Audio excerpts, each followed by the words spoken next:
and Muller on the inside. And Carter Soraya won the time trial in this age category, so he's got a good turn of speed.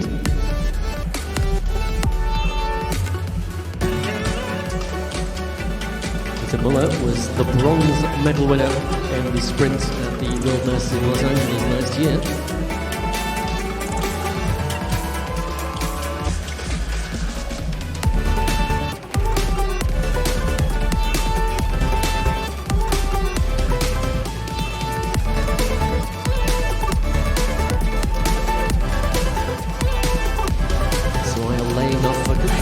Here. Moves the action further up the track. He drives out in the saddle. He's trying to use the height of the track to his advantage, but Muller's got the angles covered. 1 lap to go. Peter Muller powers down the home straights, but here comes the time trial champion Soraya of Japan. Draws level and then overtakes Muller with relative ease. Peter Muller has conceded this one already. So Soraya with that greater pace overcomes Peter Muller and goes 1 match to the good. So India in trial. His opponent, Svein Andersen of Norway. The Norwegian flag on jersey. The Norwegian flag on New jersey. He's on the inside.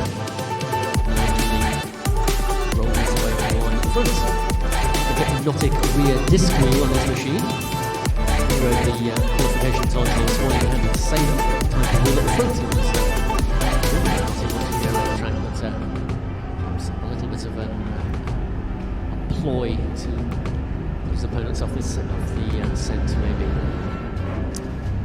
Or maybe he spilled a pot of paint whilst setting up his disc wheels, who knows. Anyway, whatever, he is the man at the front.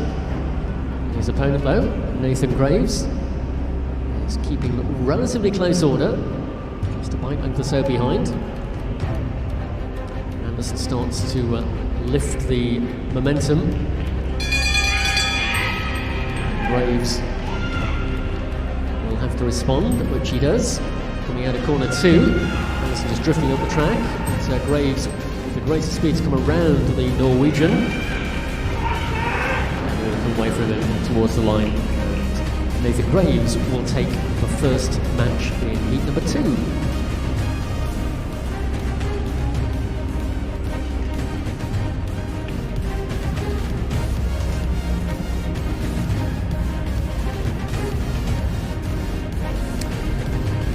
Heat 3 next to come to the track. For Spain, it'll be Itmar Esteban, and representing the Netherlands, Jasper van Ende. Orange interpretation of the Dutch national colours. Stars on the outside.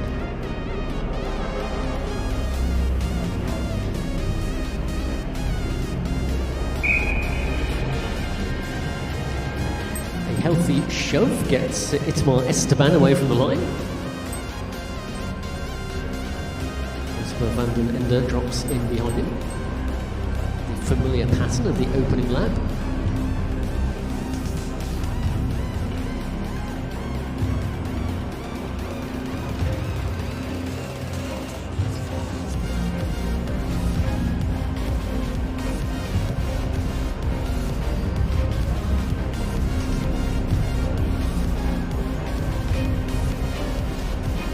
One lap completed. Order is still the same.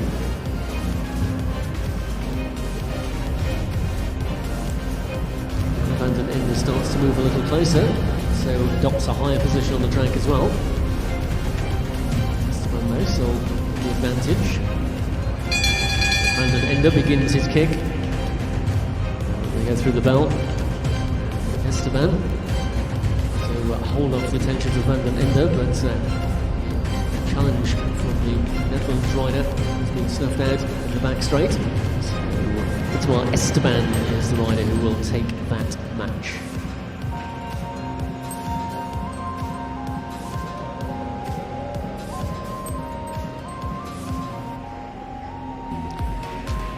Arnaud Doublé is the rider on the inside here. And Lucas Louis Peretti on the outside.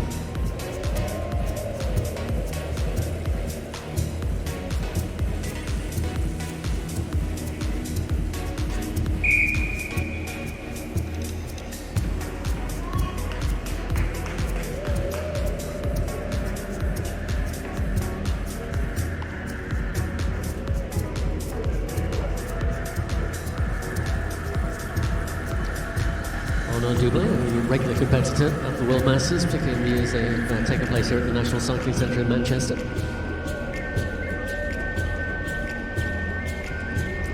Lucas Louis Peretti following him at a respectful distance at the moment.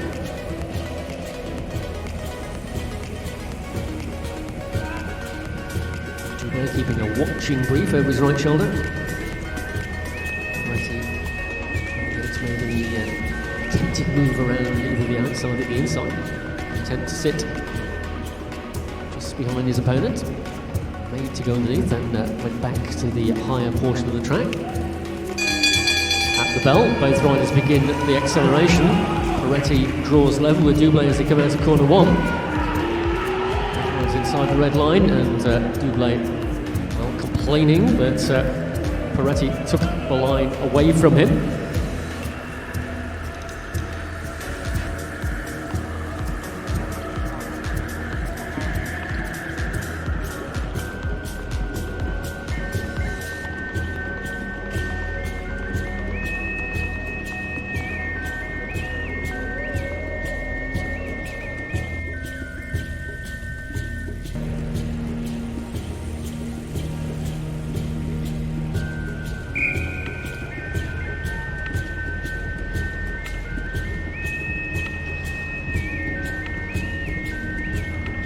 Soraya leading this one away, the Japanese rider in front, with Muller following him.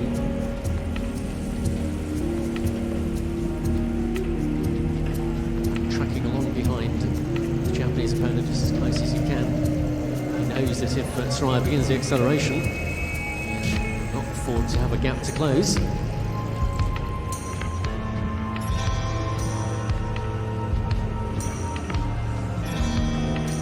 First lap ticked off, situation the same, Soraya ahead of Muller.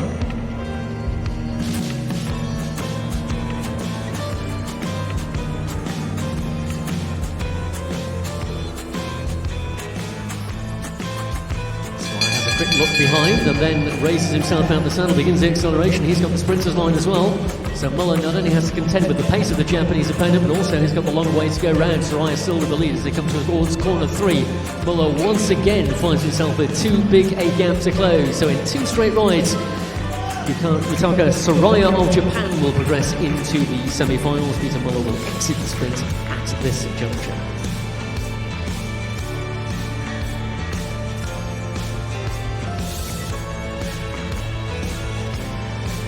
So this time Nathan Graves on the inside, the dark red and grey colours. And it's Svein Ove Andersen, red and blue of Norway.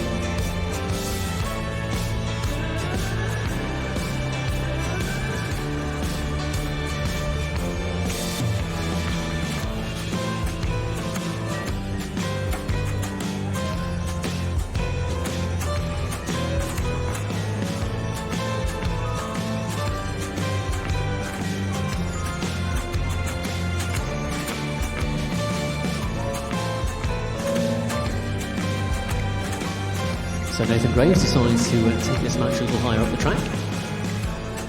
Green shoulder, trying to preempt any attacking move from his Norwegian opponent. He didn't quite preempt that one because Andersen dived underneath and has gained the lead position with 1 lap to go when they come to the line this time.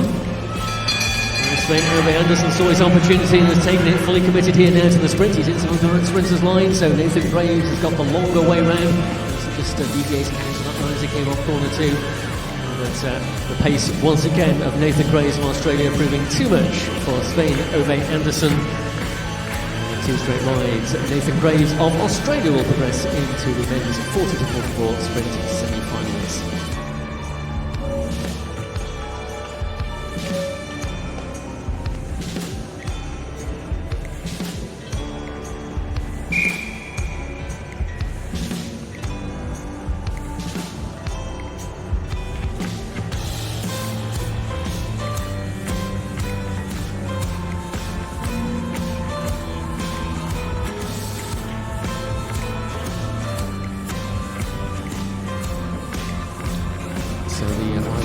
Netherlands. Some great sprinters, of course.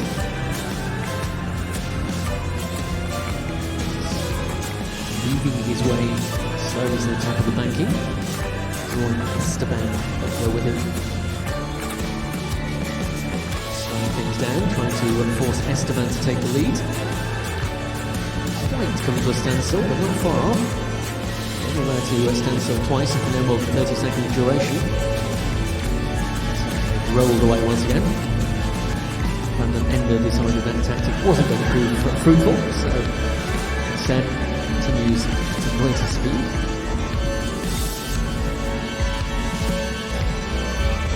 Esteban of Spain, still several bike lengths behind his Dutch opponents. Brandon Ender starts to pick the pace up here. 1 lap to go this time.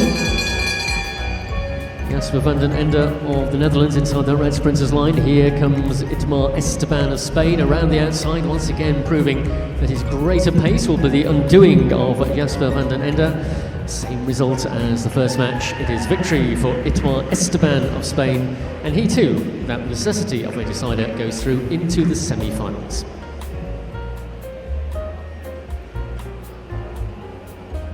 Opponent in the back straight, so on a double was awarded the win, and so goes into this one, just needing another win to go into the semi-finals. But actually have to try and hit back, and also conscious of the fact another warning or relegation, and it'll be the end of his sprint championship. So Peretti on the inside, Double on the outside.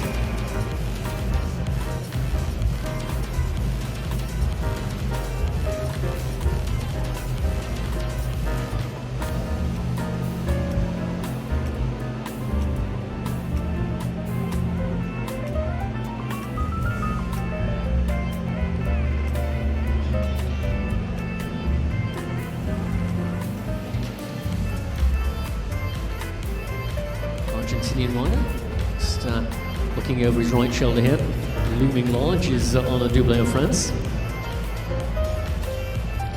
Peretti trying to keep him up the track, trying to narrow the angle of attack if he elected to drop underneath. Successful tactic thus far. Double looking to try and come around the outside of the Argentinian opponent. Now he tries to go underneath. The gap was there, but now it isn't, and that's the second time that Peretti has impeded the progress. And he's only in spectacular style this time. I don't think there's going to be too much decision required for that one.